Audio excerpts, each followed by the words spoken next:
So Quran poses a question in Surah Tur, chapter 52, verse 35, that were you created from nothing? But naturally the answer is negative. No. Human beings aren't created from nothing. They pose the next question. Were you the creators or we the creators? We know very well that man cannot create another man. If he could do that, then the moment he died, he would have created himself back. If his relatives would have died, he would have brought them back to life. Human beings can't even create a living creature such as fly, live aside human being. Neither can you attribute the organs of the body, say the reproductive organs, like testes or ovaries, that they are the cause for a creation. Because if you say that the testes, the uterus, etc. are the cause, then you have to include your ancestors, their reproductive system, their ancestors, all are responsible. So the answer is negative. Quran poses the next question in Surah Waqia, chapter 56, verse number 58 and 59, that do you not look at the sperm you have emitted? Were you the creator or we the creator? And but natural, all these questions that Quran poses, the answer is negative. Some people can say it's by chance. By chance we were created. They say nature, natural thing. It happened by chance. Let's analyze scientifically whether the human beings can be created by chance. The protein molecule is a very important structure of the living cell. Very important part in the living structure of the cell. The protein molecule consists of 5 elements: the carbon, nitrogen, oxygen, hydrogen, and sulfur.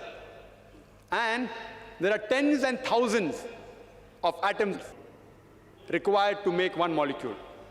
One atom has 5 elements: carbon, nitrogen, oxygen, hydrogen, and sulfur.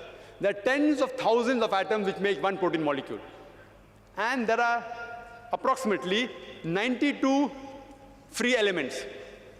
The chances that out of these 92, the 5 will form an atom, and these atoms will form tens and thousands of atoms to form one protein molecule was calculated by Frank Alien. And he said the chances are 1 in 10 raised to 160. You know what is the meaning of 1 in 10 raised to 160? If I say 1 in 10 raised to 2, 10 raised to 2 means 100, 2 zeros. 1 in 100, chance is 1%. If I say 1 in 10 raised to 3, it means 1 in 1,000. That's 0.1%. If I say 1 in 10 raised to 4, it means 1 in 10,000. Means 0.01%.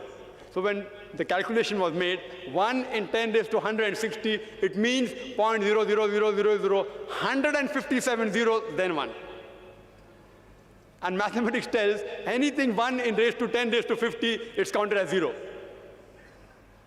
Furthermore, this is talking about one molecule. And the substance required to form this one molecule of protein was calculated by another person, Charles Guy.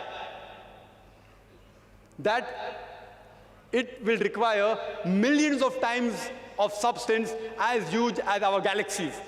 Millions of galaxies will require to form this one molecule of protein. And the time was calculated by Charles Guy. The time taken for one protein molecule to be formed will be 10 raised to 263 years.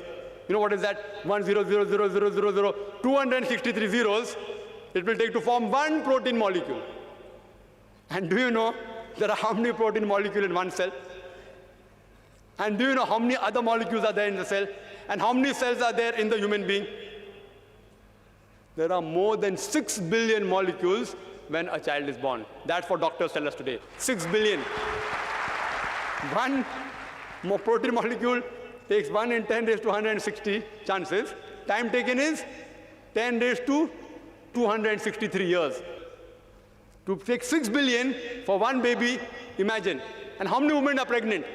There are millions of women pregnant at a time. And it takes only 9 months. The chances science tells us is 0, 0, 0. No chance at all. These things cannot take by chance. They have to be programmed by someone. Science tells us there has to be someone some supernatural force. Therefore, science, as I said earlier, is not eliminating God, it is eliminating models of God. La ilaha illallah. Hope that answers the question.